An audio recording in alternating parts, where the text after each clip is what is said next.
Hello, everybody, and welcome to the CBZ Ruck Show, your weekly dose of schoolboy rugby action from around Zimbabwe. I hope you're excited as I am as we bring you another episode. My name is Tariro Chawafambira.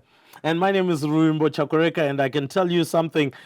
We had a fantastic weekend of rugby. We're going to be looking a little bit about that. But before we get into that, we're going to be looking at people that play a fantastic role, an important role in terms of making sure that schoolboy sport and in particular rugby takes place. And that is headmasters. If headmasters don't actually participate in the development of things, then we won't see anything. And I was down in Esigodini, had a little bit of a chat with the Falcon as well as Peterhouse heads, and they were actually open enough to tell us some of the investment that goes into that. It's quite significant, and that's why they are right at the top. But we're also going to be looking at the CBZ Rugby Development Initiative, and always we are saying a great big thank you to CBZ Bank for looking at this and saying, look, we can play a role in terms of getting some of those old schools that used to play some really good rugby back into the thick of things. We saw the first one happening. There's another one that will be happening at Prince Edward, and we're going to be looking a little bit at that. And this time round, we've introduced something quite interesting, and hopefully you'll also enjoy it. We're looking at a former schoolboy rugby worldwide tracker, those that have come through the system and are actually doing pretty well out there. And we've got some interesting names that we're going to be looking at. And then, of course, we're going to be looking at the upcoming fixtures. Oh my gosh, it is going to be a tasty weekend for the 10th of June, and we're going to be getting into that. And presenters license today is going to be epic. I know a lot of debate is going to come through the comment section, so we are looking forward to your comments. Remember to like, to share, to subscribe to all of our social media handles on Cairo Sports. And believe me, you are going to be enthralled with some of the discussions that we are having. That is correct, Rimbo. Looking forward to yet another brilliant episode. He did say in Presenter's License, we've got a lot of debate, and we're also going to be rewarding some of the people who have supported this show, who have commented. And on that note, don't forget to like us, to share, to comment, and give us feedback. We would love it. We'll go for a short break, and we'll kick straight into it after this. With CBZ Touch, pay for whatever you want. Transacting on the go. With CBZ Touch, like diorama bills, take insurance, special loan. With CBZ Touch, pay for whatever you want. Transacting on the go. With CBZ Touch, like diorama bills, take insurance, special loan. Welcome back to the CBZ Ruck Show. We've got you covered. Anything rugby, school rugby in Zimbabwe, we do have you covered. We move on to our next segment here. Fine servants of the game. We rock up, the field is marked. We've got the ground staff who work hard. Right. We've got the first aid people who are always on standby. Add to the list, Ruby. Players, of course. They're the ones. How can I leave out the players? Trust easy to do that, but it's all about them, isn't it? it's all They about work them. hard. They are the ones that practice and get an earful from coaches when they don't execute, and so on and so forth. So I think at the end of the day, it is what it is. Players do play a significant role, but outside of that, we mentioned the coaches. We mentioned some of the teachers, either teacher in charge or even headmasters, who also play a very significant role overall in terms of dealing with, the curriculum, as we would love to call it. And so I think they play a significant role. But I think, TC, if we really look at things, you are also part of a school system. How important does rugby, or how important is rugby in the whole fundamental of the school that you're at, which is Gateway, by the way? Gateway Primary School, the powerful Gateway Primary School. Oh my gosh. So for us at Gateway, rugby, along with other sports, I must say, not just rugby in itself, but sport plays a vital role in education. If I may say, rugby plays a vital role. Rugby changes lives. I personally believe that, and you can see it even in the 9-year-olds who make their first tackle, and it just changes the way they see life, changes the way they want to take on different challenges. So at Gateway, rugby is a vital sport, as well as other sports, in case I don't get slaughtered when I go back to work. But rugby is one of those, the emotion that comes with it, the competition. It's in the nature of the game, and it's a big sport at Gateway. Oh yes, it's a big sport, but we always talk about rugby here on the CBZ Ruck Show, and one thing I can tell you is that headmasters play a significant role. And we caught up with the Falcon as well as the Peterhouse headmaster when I went down to Esgodini, just to talk a little bit about what it takes to run a strong rugby development and a strong rugby program in order to stay right on top. Here at our college we have a wonderful sports department and sports directors, and that role in all of our schools who can afford to, I'm afraid to say, who can afford to really empower sports directors and their staff, administrators, has been so important to develop and bring sport up to certainly what it was and take it forward to where we want it to go. You know, when you and I were at school, certainly when I was at school, the idea of a specialist coach from outside of a school staff body was almost unheard of. And you might have a visiting coach who would be coming through from South Africa, from overseas, who you might be able to collar for a weekend or something. Whereas now the importance, the impact, the popularity of sport is such that you know, most of our schools do have specialists coming in from outside to augment the abilities, capabilities, skills of our own staff. So you're looking at, you know, a team would have 2 to 3 coaches right the way from first team down, and you would have specialists as well, directors perhaps, analysts. The whole sort of video analysis has become a big factor. And there are some institutions where they have specialists just focused on that. Well, quite obviously, rugby is seen as a very key part of what we do and how we develop our sports program. But obviously, there's a diversity of sports that schools play.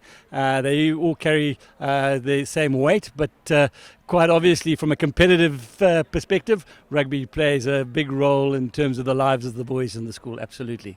Well, obviously, we work within a sports budget, and within the context of the sports budget, we will allocate funds to different sports and for different developmental programs within those sports.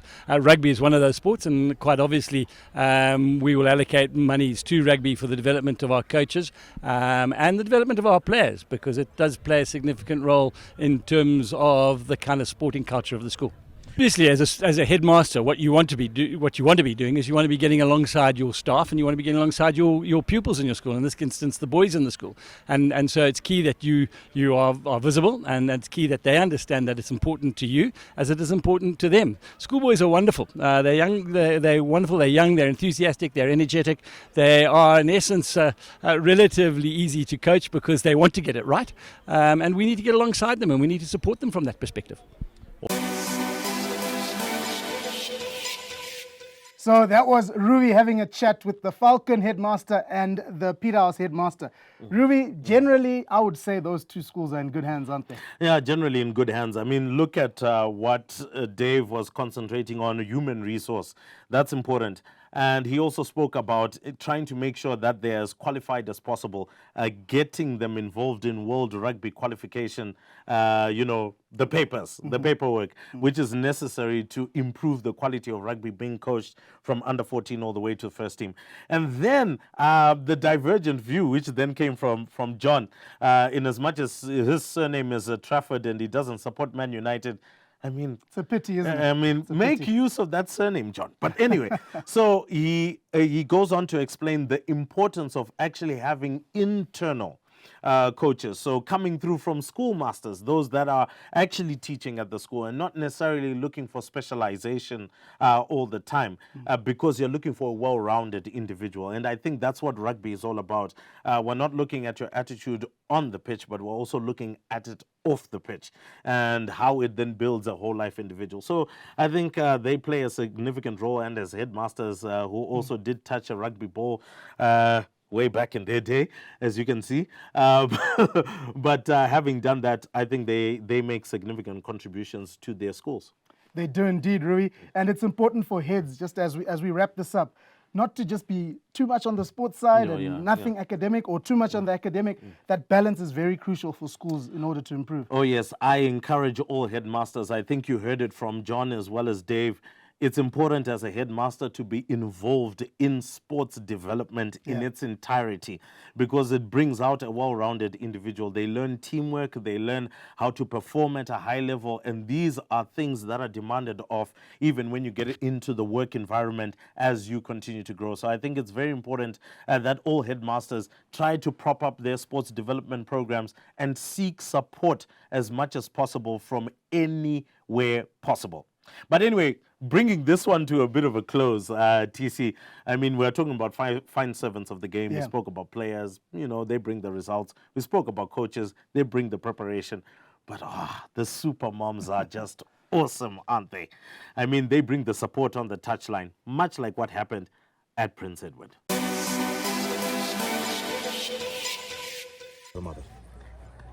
You know, we can't even explain. They have just exceeded the bar for us today. And especially when we've traveled all the way for them, they delivered.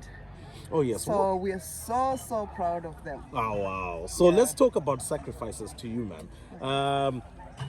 Playing for a first team in any school requires so much time, practice sessions, you being able to pour into the equipment that they need to use and things like that. Generally, how happy are you now today that you can see some of the fruits of all of that happening? I'm so happy of everything. I'm happy. At least it's paying off. Yeah, I'm happy for everything. CBZ Bank brings you more convenience and more smiles. Introducing CBZ Remit. Now you can send and receive Forex anywhere in Zimbabwe without a bank account. No hassles, no stress. CBZ Remit is safe, secure, fast and reliable. Who can use CBZ Remit? Anyone.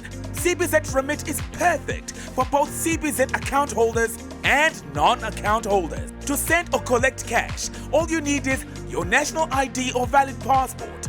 US dollars or rands accepted. Receive your cash at any CBZ branch near you. 40 branches available nationwide for your convenience. CBZ Remit is very affordable. Charges only 2% of the money sent. Send and receive your Forex anywhere in Zimbabwe with CBZ Remit today. CBZ Bank. Partners for success.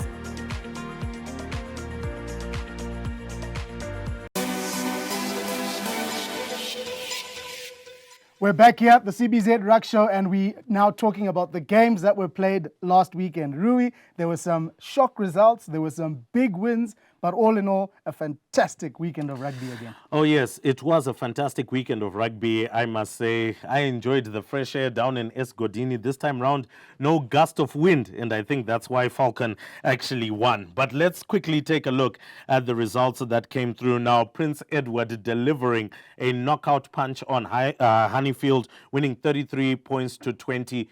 You were there, TC. That game must have been absolutely electric. It was such a fantastic game. All I have to say about that game, well, I'll obviously say a bit more, don't give that PE backline space, and St. John's did that all afternoon. Oh, wow. All right. They'll definitely kill you on that one. But yes, one man who's not necessarily smiling after a Derby Day win, losing out to Lomagandi on home turf, 29 points to 10. That is St. George's College. Yeah, I'm sure Ricky was not happy, as well as his forwards coach there, Osborne Moambi. I mean, I could see a couple of shots being taken there where they were demanding more from the boys, but unfortunately, the boys just couldn't give enough. And then the big one down in Esgodini, it was Falcon taking on Peterhouse, 22 points to 17. At halftime, it was 10-7. Straight after the second half whistle, it was 17-7. You would have thought that Falcon was dead and buried, but they were able to resurrect from the ashes in their Mad Dogs pit. Big win for them. Big win. Big win. Absolutely big win. But we'll talk about it as we go through. Wise Owl, big win as well with 22-15 win over Milton. Midlands Christian College with a Midlands derby there, winning 17 points to 15 over Goldridge. And then Watershed College picking up a 14-12 win against Kyle College. Kyle College definitely in the doldrums at the moment, no longer really knocking on the big boys table. CBC coming out with a 26-16 win. That's another shocker there against the Cyprian Mandenge coach side. That's Eaglesville. Gateway. Why do you have to pause when you say that? Gateway winning 20 points to 17. Does that have anything to do with the fact that I work at the primary You school? gave us hell concerning this, but in any You know case, what? I want Gateway to play Churchill now. hold to your settle horses. this. Hold your horses and don't go too far. So Gateway winning I'm 20 sorry, points Sykes. to 17. So Gateway with 20 points to 17 win over Petra. Hellenica beating Hillcrest 27-7. So Hillcrest as well not looking too good. Heritage giving Ridings a hiding. Pun intended, 59 points to 9, and then I think generally those are all the results. Now let's really dissect what we had here. You spoke about the Prince Edward backline coming up against the St. John's College. What really went wrong for St. John's College? So to start off with, I think St. John's did very well in that first half. I mean, from kickoff, they had possession of the ball, they dominated the territory, but PE defended very well because they came out with no points from the early pressure they commanded. So credit must be given to PE for that. And then when they got the ball in hand, playing it with their backs, it was just too much for St. John's to contain. I mean, they tried. It was 10-8 at halftime in favor of PE.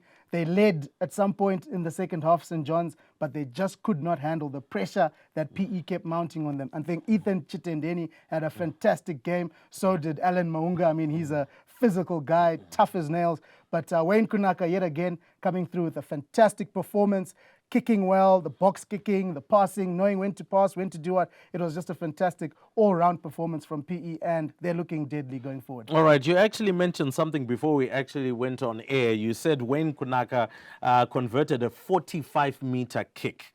He did. It was right in front of me and Robbie. At first, I was like, what are they doing? 45, can he get this in? And I got to chew my words because it sailed comfortably through the middle of the post. Great kick. All right, I guess that's exactly what comes when you've got a coach like Tich Makwanya right there helping you with your kicking. But let's now look at Lomagandi St. George's. So Lomagandi losing out to Peterhouse in the last week, and we kind of found that maybe it might have been tricky. St. George's buoyant coming from their big Derby Day win, but yeah, things didn't quite go well. It looks like the Bisons rammed into the Dragons there. Yeah, they did indeed. Do you think it was a case of we've just come off a John's win? I mean, where the hot shots, Lighties maybe getting a bit complacent there, or do you give credit to the Bisons?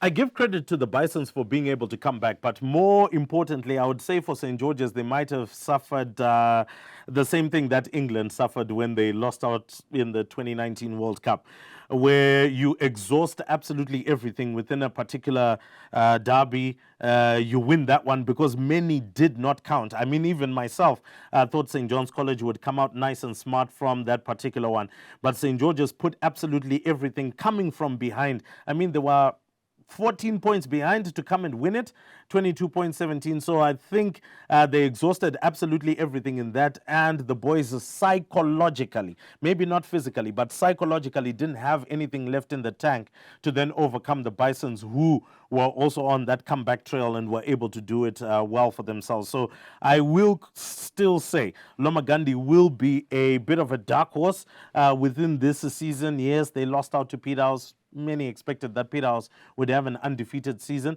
but here they are. They've beaten St. George's. Let's see what will happen within the upcoming fixtures. Now let's quickly take a look at Falcon versus Peterhouse. I'll start off with a number of issues. Mentally, Peterhouse were not prepared, in my personal view. We arrived the day before, same time that they also arrived, and their final practice session, you would expect to see not necessarily a heavy practice session, but you would expect to see an intensity in terms of concentration. There was none of that. I think Campbell Macmillan had maybe 10 or 15 conversions, and then he was milling around Falcon afterwards. They had their practice session on the top field there. They were busy giggling throughout the whole thing. Well, I'm not saying that laughing doesn't necessarily come with the sport. I love giggling. He does a lot of that. But anyway, there wasn't just any level of seriousness. And then for Falcon, on the night before the game, there was that war cry. There was the introduction of the entire first team, number 1 to 15. They wanted this game. Psychologically, they were ready. They were prepared for it. Come the day on the field of play, both teams had quite a poor game. The lineouts for Falcon were just not working. Tatenda Runyoa suffered, literally, I can say, trying to get the 2 ball, trying to get the 4 ball. All of those things, they just didn't quite work out. For Peterhouse, they were getting their lineouts being turned over, left, right, and center. So both sides were struggling with their set pieces. And then when we finally came to the execution of the game. Now, Liam Middleton spoke last week about the maturity of the kicking game and so on. Peterhouse was not kicking and finding touch. They were finding the backline of Falcon. And so it gave Falcon the opportunity to come back in the game. Despite going 17-7 up at one particular point, Peterhouse then backed off. You've got Emmanuel Maguta Kona, you've got Ryan Shamu, you've got, and I believe it's Andrew Maringa. Their first center had a phenomenal game. He was arguably going to be man of the match if Huntsman Greaves had not come back and had a fantastic second half. But you have all these fantastic runners and you're not running it in the back line. Gave it to Hayden Grant, he was just pumping it upfield. And so against teams like Prince Edward or even my beloved Churchill, you will suffer because those backline players will kill you. So I think at the end of the day, Peterhouse may have to revisit their plan for the season. If they don't have a plan B from this kicking game, then I think other teams are going to read them and are going to punish them. Well analyzed there, Rumbi. So from the sound of what you're saying, you're pretty much saying Peterhouse could have easily won that game, but they just did the wrong things. Yes, they did the wrong things psychologically, complacency, a wrong game plan against Falcon, particularly when it wasn't quite working out. And I think they ended up suffering for that. But kudos to Falcon. Fantastic. So yeah, that is welcome. Well done, rather, to Derek Chiwara. I'm sure he'll take that win any day, anytime, no matter how ugly a win is a win. Something for you in the comment section. Let us know, when do you think Psych Up should start? A day before, a week before? Let us know your views if you were to be a head coach of any one of these sides. The 3 games that we featured were Peterhouse playing against Falcon, St. George's and Lemagandi, and obviously PE St. John's. And we do have some highlights from those games. Enjoy.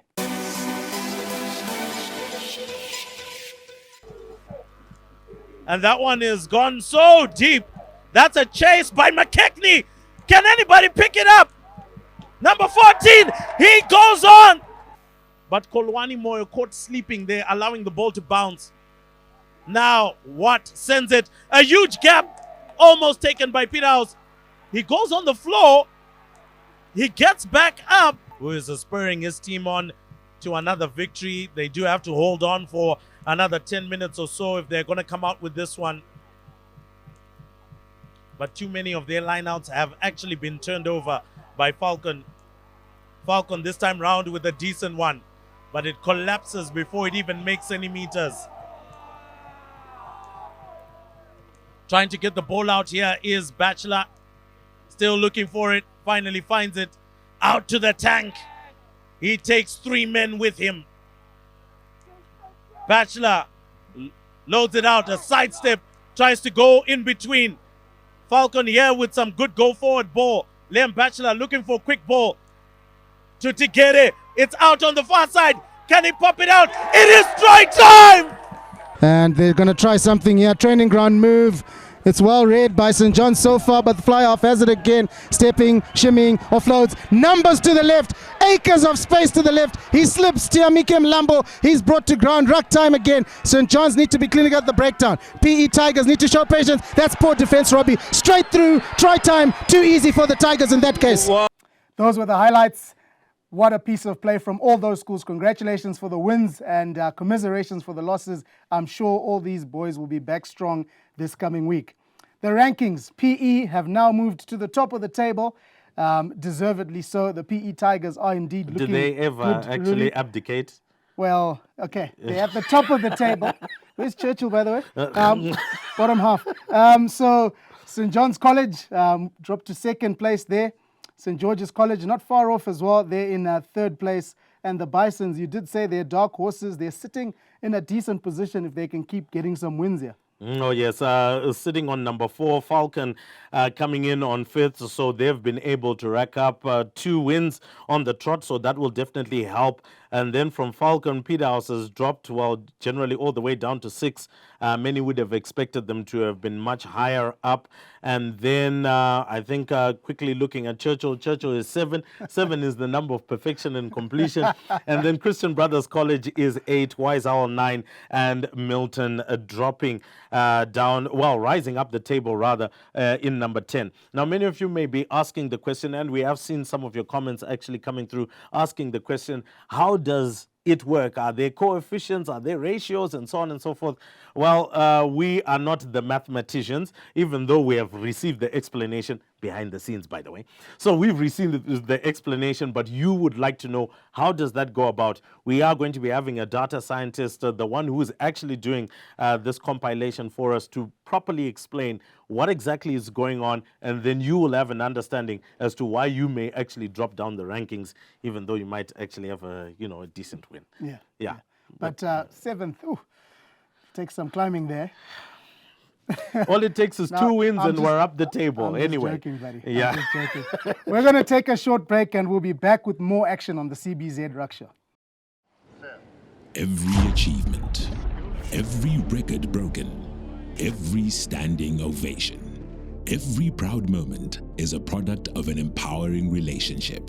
At CBZ, we believe in the strength of partnerships and growing together. Together, we have collaborated in building roads, offices, homes, and bridges. We have partnered in the fields, have gone down shafts and blasted quarries, all while protecting assets, managing investments, safeguarding wealth, and helping you transact.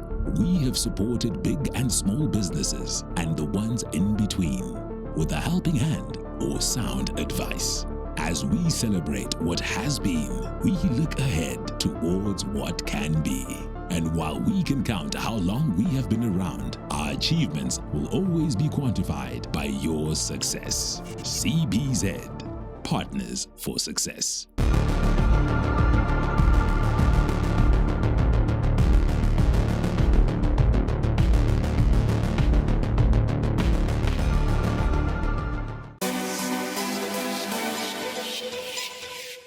Welcome back to the CBZ Ruck Show. Talking about CBZ, Rui. Fantastic the way they're backing rugby development in the country, and they've been doing a lot of work in that regard. Well, if you actually bank with CBZ, you know you're banking with a bank that actually cares about the community. And with their rugby development initiative, it has been absolutely phenomenal. The first one was held at Ellis Robbins. The competition was amazing. Goromonzi going on to beat Alan Wilson. I think the Sables are livid with that one. And I'm sure they would want to actually pay back next time round.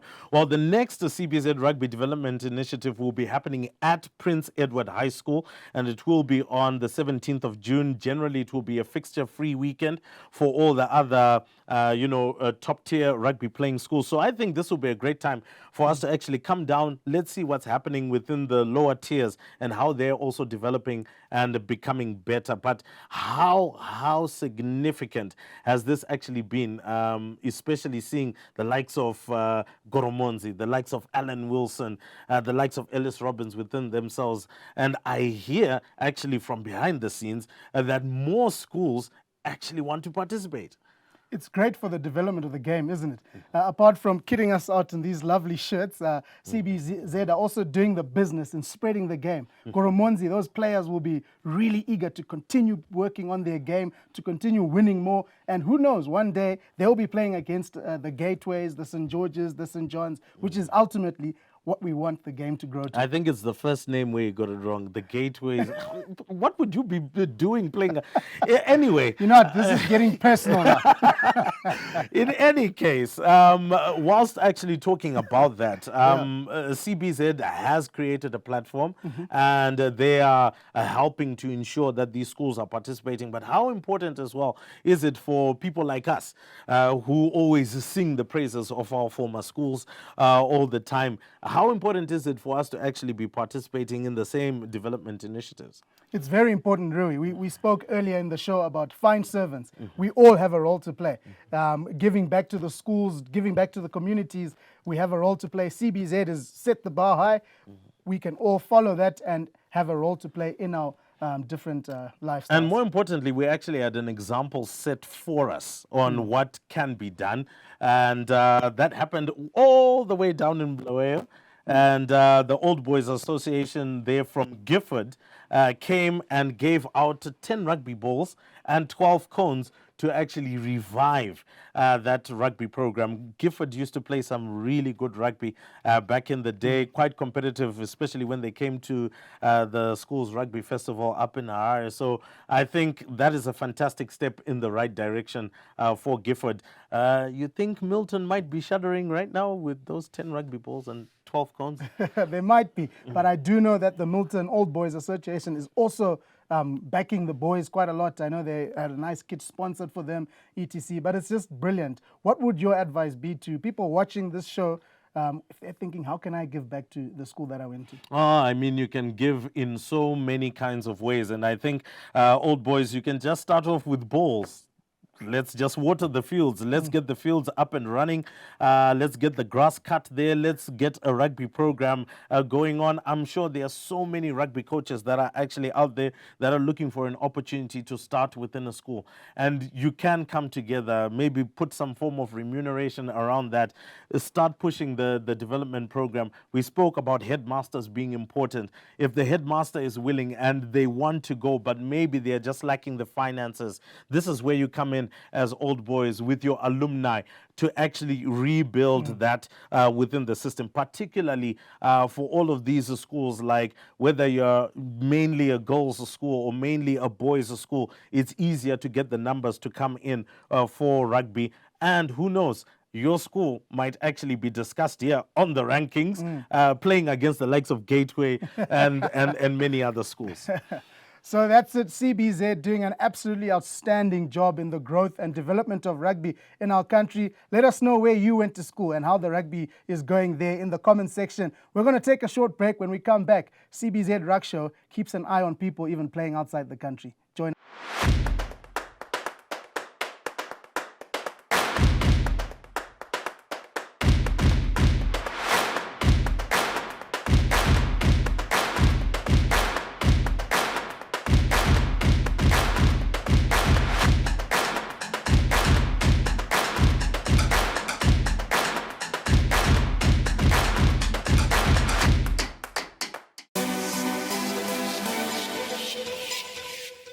Welcome back to the CBZ Ruck Show.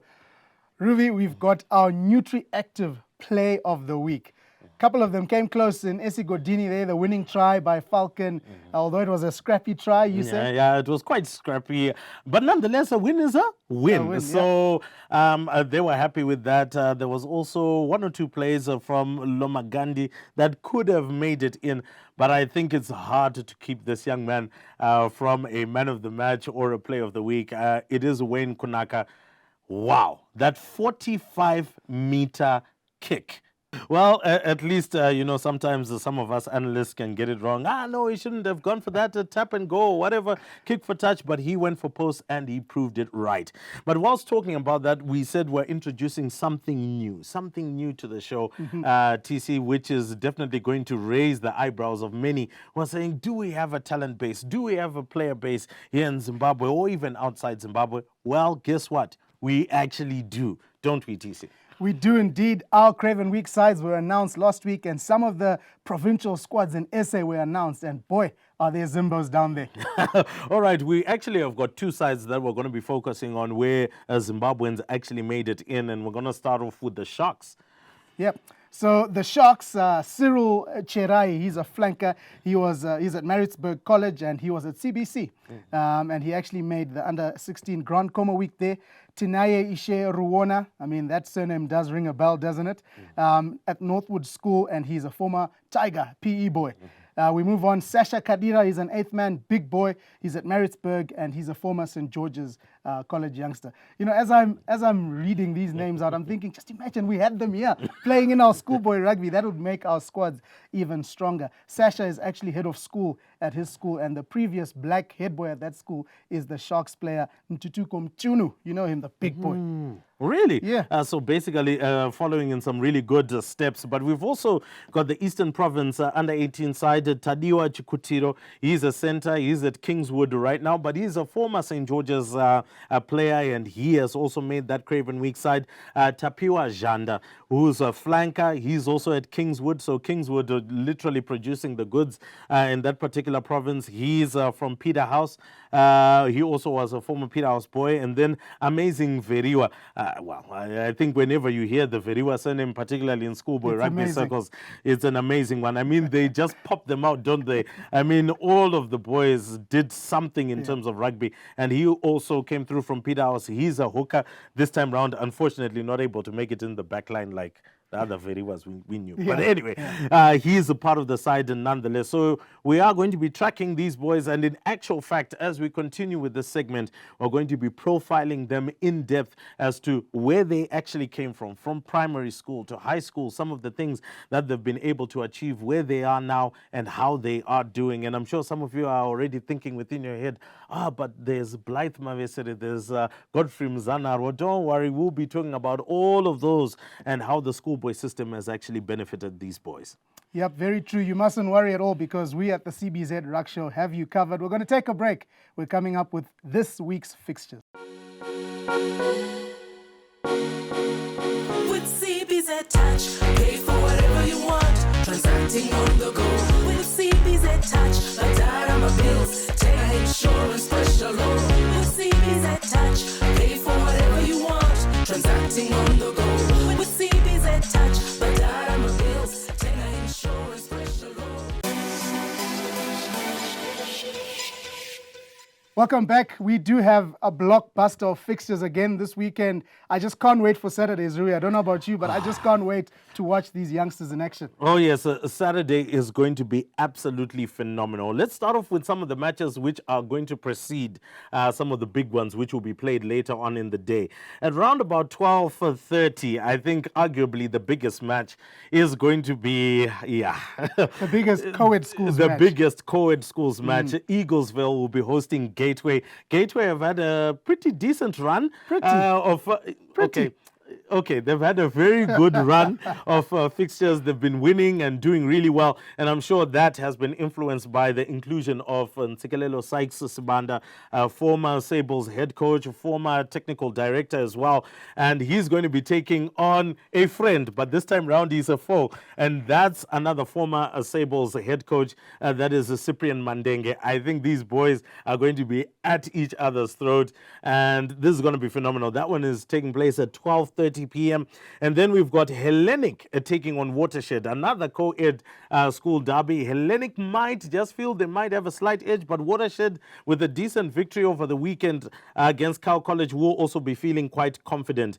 Then we also have Ridings playing against Nati. Nati is a relatively new school on the scene, but they are pushing and they are trying to get onto the big boys' rugby table, and we'll see how that one works out for them. That's at 12 p.m. at Ridings. And then we'll have Hillcrest taking on the Sables. That is Alan Wilson at 12:30, and that's out in Mutare. So those are some 12:30 p.m. fixtures that'll be going good. But we've also got others as well that'll be coming through at around about 2 p.m. So it's all proceeding to what we will be looking forward to. Yeah. So at 2 p.m., Prince Edward make their way down to Milton. So it is the Tigers facing the Elephants. So far, the Tigers have not been intimidated by anything. They were able to literally pound on the Mad Dogs. They were able to kill and have themselves some lamb stew at St. John's College, and so they'll be looking once again to just pound on Milton. There's one you missed out anyway. I know why, because you're Churchill. No, that one was just an they even ate fight. The Bulldogs.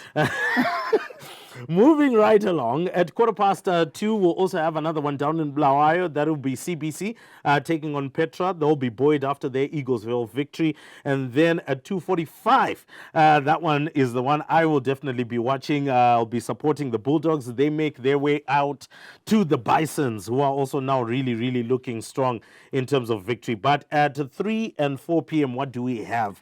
TC. So on Honeyfield at St. John's, and it's looking quite bleak for the St. John's first team. I think the players will be feeling the pressure, so will the coaches, and it's not looking like it's getting any better until they can change their recent form. They're playing against Falcon at home. A loss would make it 3 losses in a row at home, Ruby. Do you see the Mad Dogs having lamb chops this time round? I do see them having lamb chops. Like I said, that confidence issue, psychologically, I think the Johns players are down. But then, again, it's moments like those that can make you step up and have a game for your life. So that's one we'll be keeping an eye on as well. And then out at Peterhouse, it's 2 wounded teams. Peterhouse going down to Falcon and St. George's going down to Lomagandi. That's going to be a cracker out in Maroondah. I'm there in the morning for a primary schools festival, and I think I'm going to stick around and watch that one, and we'll see how that goes. I'll see how that goes. Well, I think it's going to be another mythical tale where a king has to slay a dragon. Whether the kings will do that or whether the dragon will breathe fire, all we can tell you is get locked on to the Kairos social media handles, whether it's YouTube channel or Facebook page, and we are going to be highlighting many of these games. So make sure you stay locked on. We do have more that's coming up within the next segment because it's the presenter's license. CBZ Bank brings you more convenience and more smiles. Introducing CBZ Remit. Now you can send and receive Forex anywhere in Zimbabwe without a bank account. No hassles, no stress. CBZ Remit is safe, secure, fast and reliable. Who can use CBZ Remit? Anyone. CBZ Remit is perfect for both CBZ account holders and non-account holders. To send or collect cash, all you need is your national ID or valid passport. US dollars or rands accepted. Receive your cash at any CBZ branch near you. 40 branches available nationwide for your convenience. CBZ Remit is very affordable. Charges only 2% of the money sent. Send and receive your Forex anywhere in Zimbabwe with CBZ Remit today. CBZ Bank. Partners for success.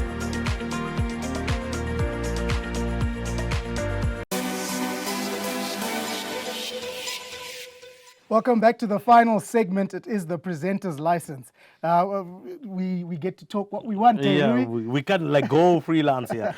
Well, to start off, I want to give a shout out to Bless Mwale. He was the top commenter in our episode last week. He made a comment about your interview with Liam. You know, it's one of those comments where you had to press see more because he said a lot. So we do value your comment. Thank you, Bless Mwale, and you get that top comment from last week.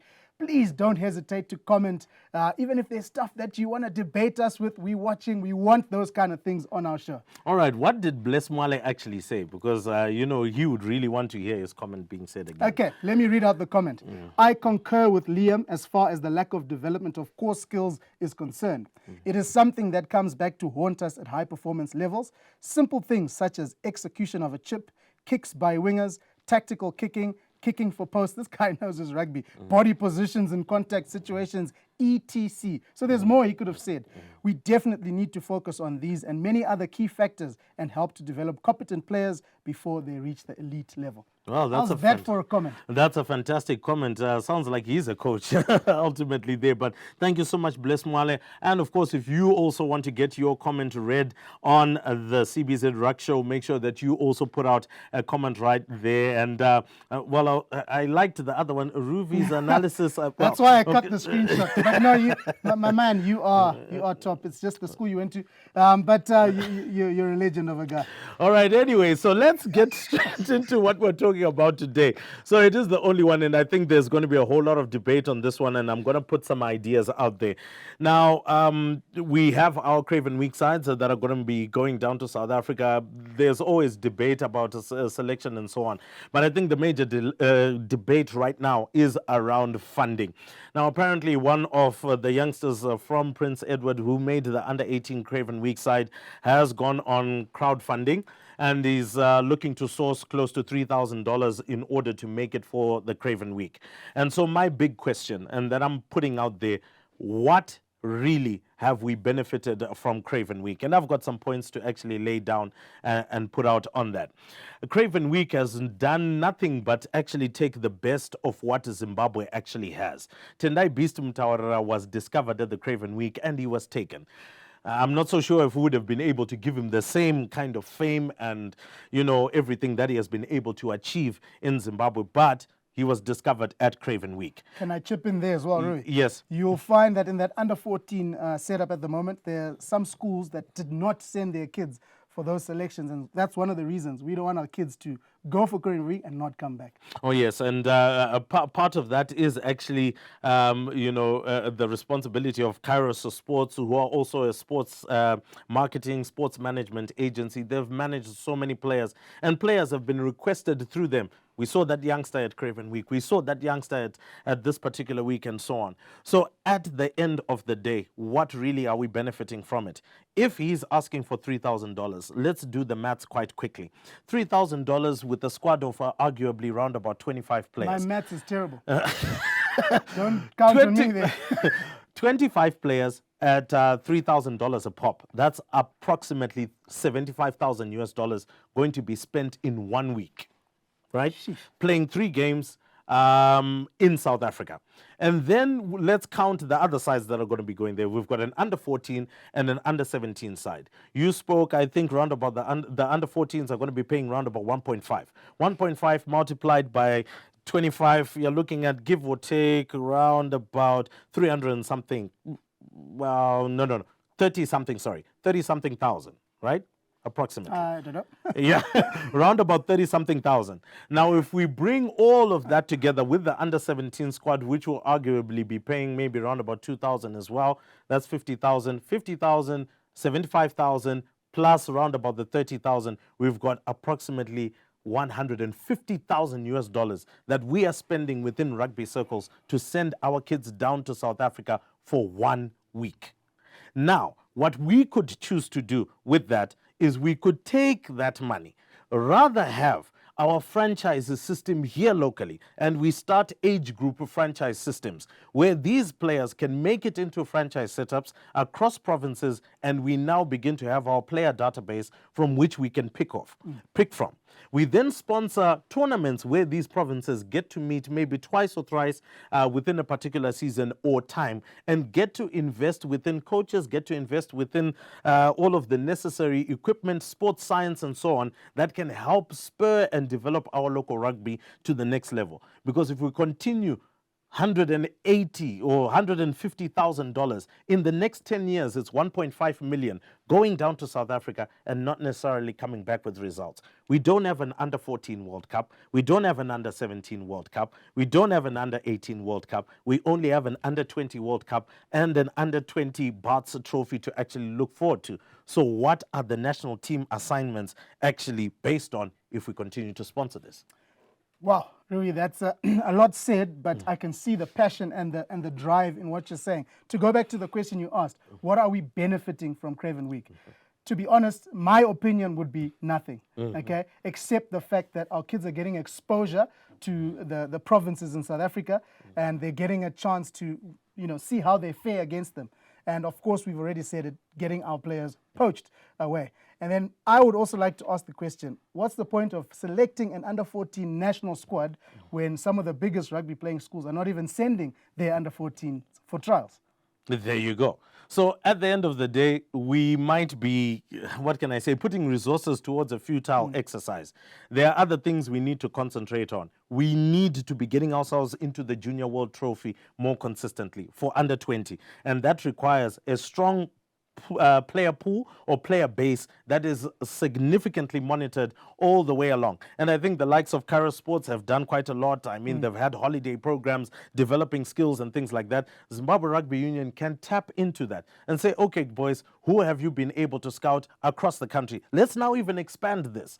And let's now get our development coaches out there, get as many youngsters into the system, and then we allow the cream to rise to the top.